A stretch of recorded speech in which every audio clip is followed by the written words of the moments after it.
Nfhs welcomes you to Officiating Soccer, Fouls and Misconduct.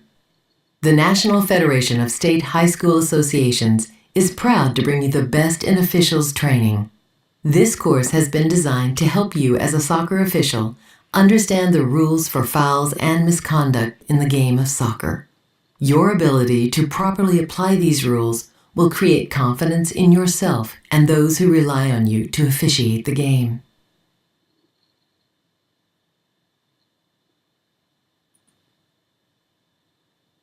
High school soccer referees are constantly evaluated, and in many ways. They must know the rules as specified by the written tests, and they must be able to interpret the action of play while applying the rules in each situation. Additionally, it's important to remember that high school soccer rules must be applied in an education-based learning environment. The underlying framework for high school sports is best described in the following portion of the Nfhs mission statement.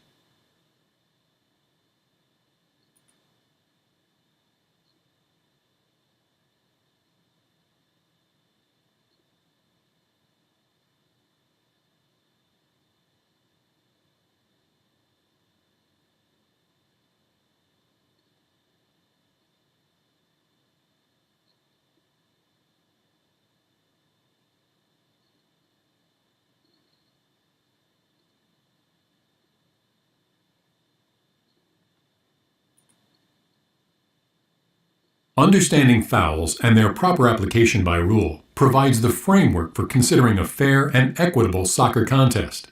Fouls are committed against an opponent and while the ball is in play and on the field of play. The rules for misconduct and their application provide the referees with the flexibility to cover a variety of situations, both on and off the field. These include situations when the ball is both in or out of play and against an opponent or possibly a teammate.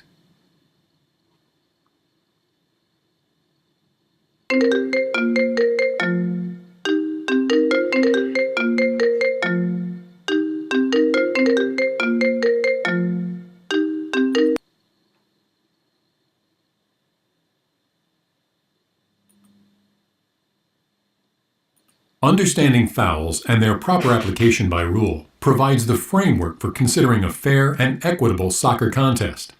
Fouls are committed against an opponent and while the ball is in play and on the field of play.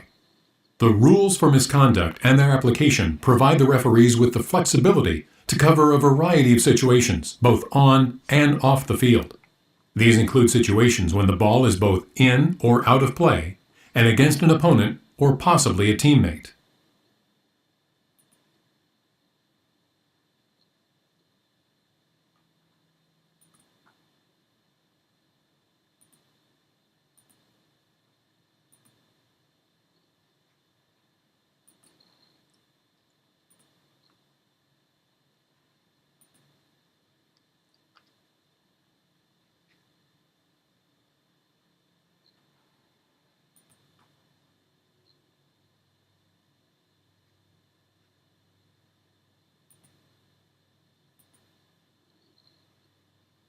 The rules state that a player shall not kick or attempt to kick an opponent. This covers a variety of physical activities on the field, often open to interpretation. Soccer is played with the feet, and the players will try to make legal contact with the ball using their legs and feet. Frequently, physical contact is unavoidable and open to the scrutiny of the officials. At these times, officials must make many decisions about the severity of the physical contact. They must ask themselves, was the contact insignificant and did it detract from the flow of the contest? Or was it severe enough to sound the whistle and award a direct free kick?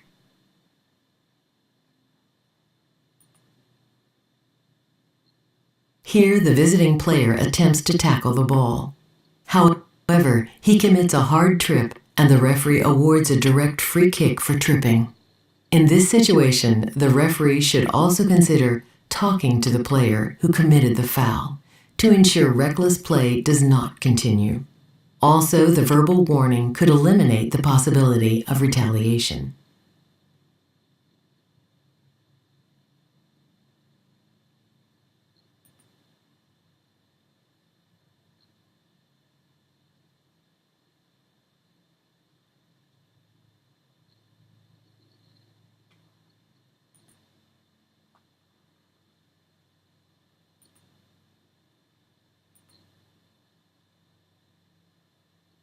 The goalkeeper shall not strike or attempt to strike an opponent by throwing or kicking the ball at them, or pushing them with the ball while holding it. While this directive is very specific, there is a wide scope of behaviors left to the discretion of the officiating crew pertaining to the goalkeeper's intent. For example, if an opponent, while retreating from an attack, is struck by the ball when punted by the goalkeeper, should it automatically be considered a strike or attempted strike by the keeper? Or, if the goalkeeper has successfully secured the ball and encounters an opponent, should that automatically be considered as striking? These are just two examples where intent must first be considered by the referee.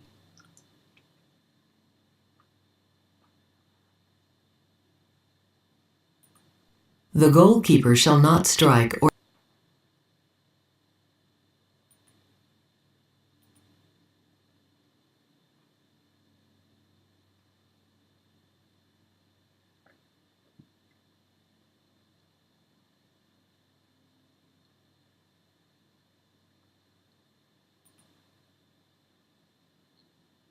Jumping is identified in fouls and misconduct, however not included in the definitions section of the rules book.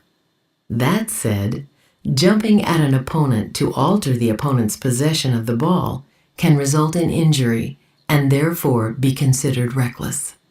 Jumping, as the term suggests, finds a player leaping into the air at an opponent. The penalty for jumping is a direct free kick awarded to the opponent at the spot of the foul. However, depending on the degree of danger, it may also be penalized beyond a direct free kick.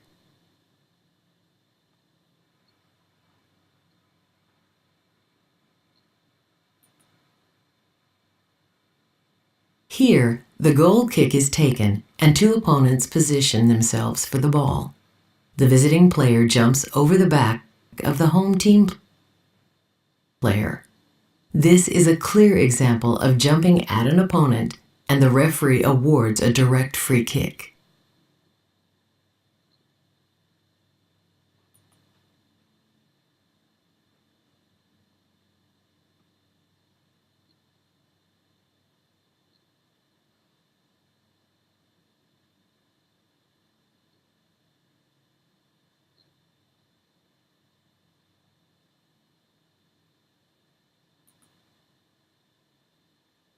Recognizing all of the characteristics of a tripping foul takes time and can be difficult to master.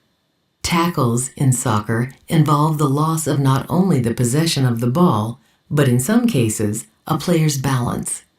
And many times, an opponent's legs are not responsible for the loss of balance. A spectator may yell, "He got all ball," when in fact, the follow-through in the attempt to gain control of the ball included an actual trip of the opponent. At other times, simultaneous contact with the ball may appear to be a trip, but upon further review, the player simply tripped over the ball and no foul occurred.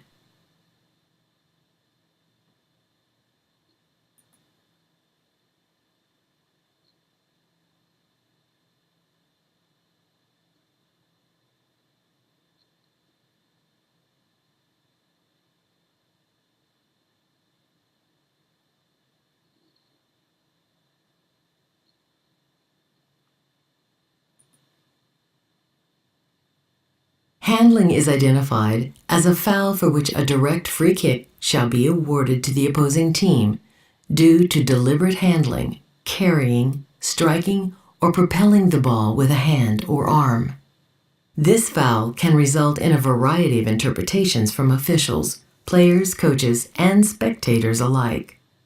When a player attempts to make themselves larger or bigger by extending the hands or arms away from the sides of their body or above their shoulders and contacts the ball, then the decision to call a handling foul is much easier. A good rule of thumb for referees when identifying handling is use of the phrase, "Did the ball hit the hand?" or "Did the hand hit the ball?"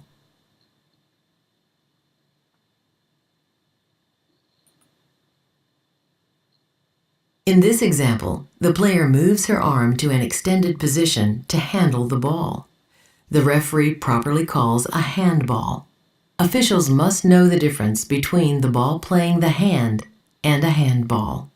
When a ball takes a bad bounce and touches a hand while in a natural position, a handball should not be called, even if the player gains an advantage.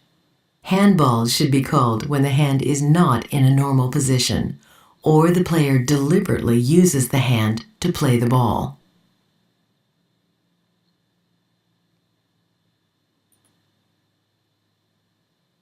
As a foul, holding is described as a player shall not hold or push an opponent with the hands or arms that are extended from the body. If holding is observed, a direct free kick is to be awarded to the opposing team from the spot of the foul. Soccer officiating crews are constantly challenged to provide a fair game every time they take the field, and as high school players' skill level and experience increases, holding becomes more difficult to detect. A common method for detecting holding is to request that players tuck in their shirts. If the crew observes a shirt becoming untucked, it may indicate that the player was held. Other implications to holding the shirt or jersey are covered in the upcoming unit on misconduct.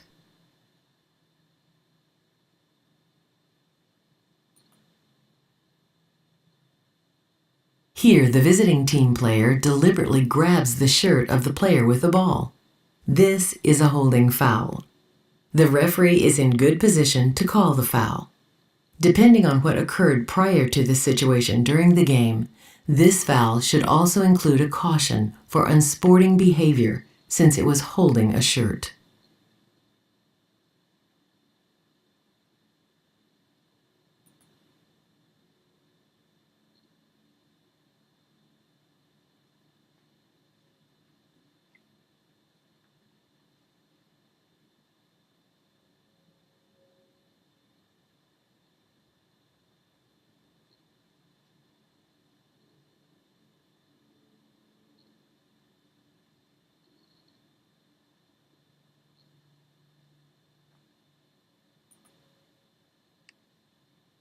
Charging a player can be legal if both players are making shoulder-to-shoulder contact while in an upright position and within playing distance of the ball, generally 3 to 4 feet. Then it is legal.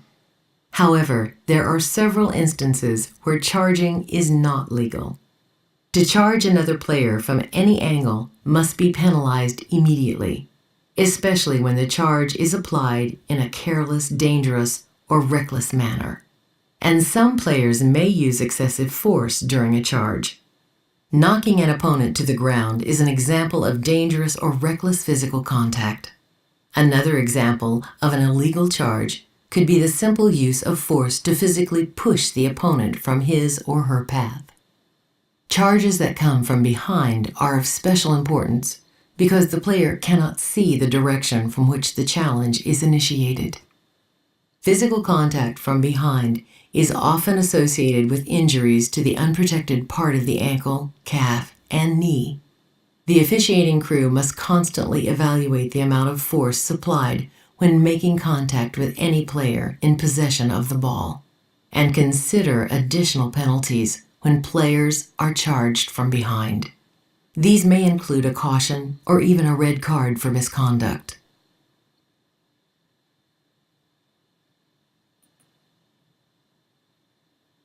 In this case, the defensive player intentionally charges at the opponent and pushes her down to the ground. The referee awards a direct free kick. Depending on what occurred in the game prior to this incident, the referee may want to consider a verbal warning or a caution for unsporting-like conduct.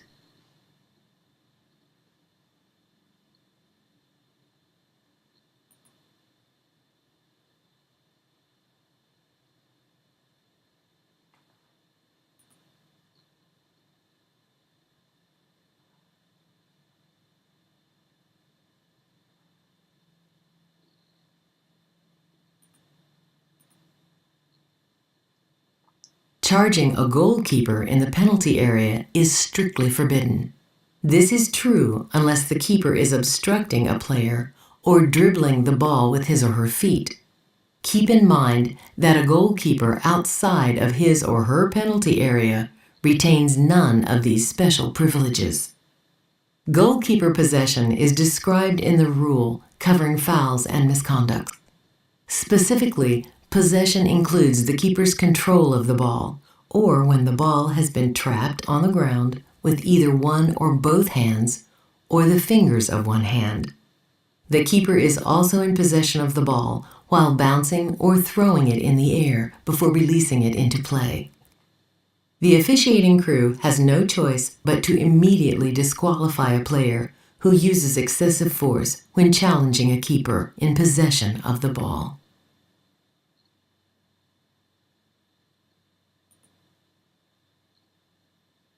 Here, the attacking player charges the goalkeeper while in possession of the ball.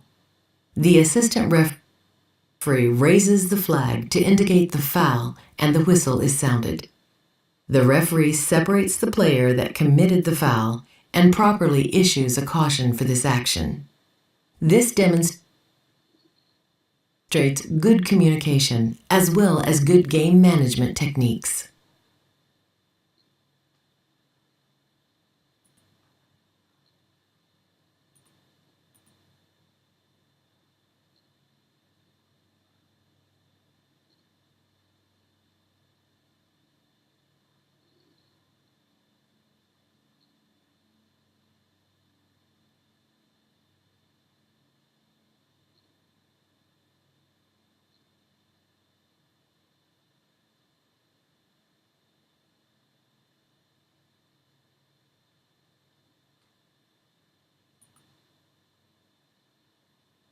Obstruction is a foul rarely called in soccer contests. It is defined as a deliberate act by a player not in possession of the ball or attempting to play the ball, running in between an opponent and the ball using their body as an obstacle. Obstruction is penalized with an indirect free kick awarded to the opponent from the spot of the ball. A player not attempting to play the ball while remaining between the ball and an opponent can be legally challenged from behind if the challenge is neither nor dangerous to either player. A defensive player in proximity of the goal line often attempts this tactic. They will use their body to shield the ball after it is kicked by an attacker and towards the goal line. By shielding the ball from further play by an attacker, the defender allows the ball to cross the goal line, resulting in a goal kick. Another example of body shielding the ball is seen when an offensive player dribbling the ball to the corner of the opponent's goal line shields the ball until played by a defender. The result is a throw-in or goal kick. This tactic can waste time and is often seen in the waning moments of the game.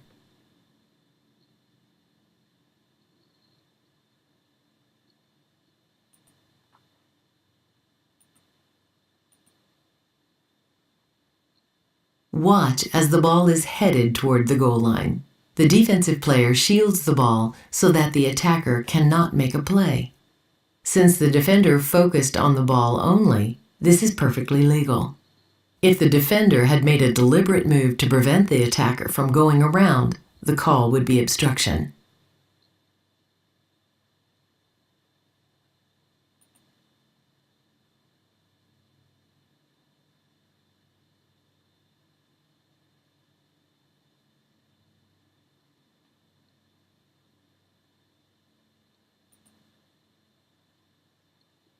This player attempts to make a slide tackle. However, in doing so, he lifts his leg and trips the opponent. The referee awards a free kick. The referee properly delays the restart to talk to the player and captain regarding their reaction to the call. This is a good technique for game management.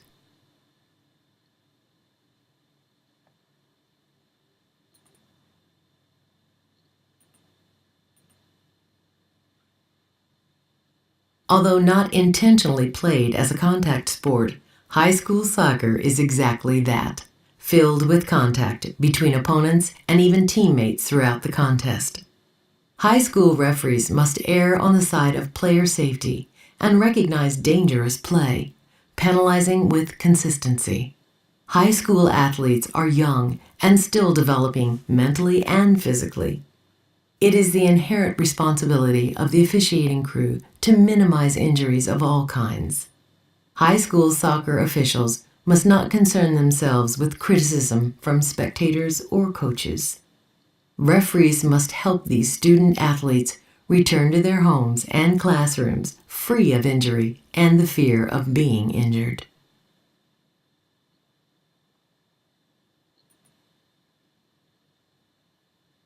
It is important to note the position of the referee in this example.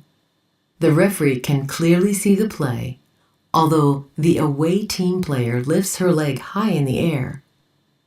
The opponent is far enough away that there is no dangerous play. The referee properly allows play to continue.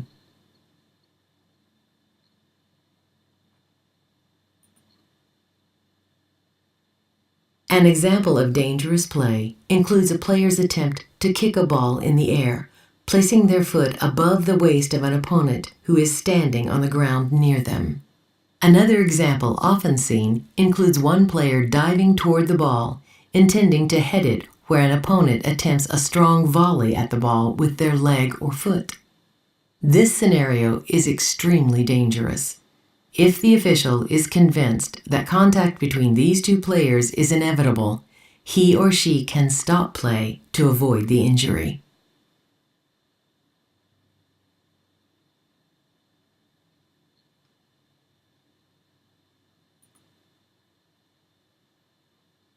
It is important to remember that there are several forms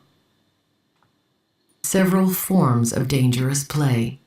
The lifting of the leg, lowering of the head are just two examples. In this clip, the player uses her knee to create a dangerous situation. The knee is close to the head. It should be noted that if the player put her head lower, the call could be against that player for creating a dangerous situation.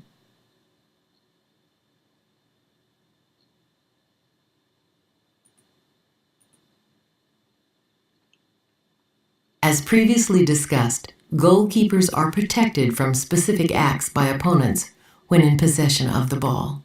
However, there are also specific restrictions on goalkeeper play. When not followed, the penalty is an indirect free kick awarded to the opposing team from the spot of the foul.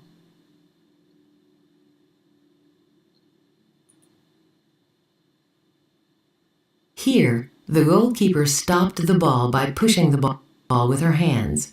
She did not have possession, so she was later able to pick up the ball and clear it out. Referees must recognize the difference of possession and just stopping the ball. If the goalkeeper controlled the ball and released it and then picked it up, it would have been an infringement.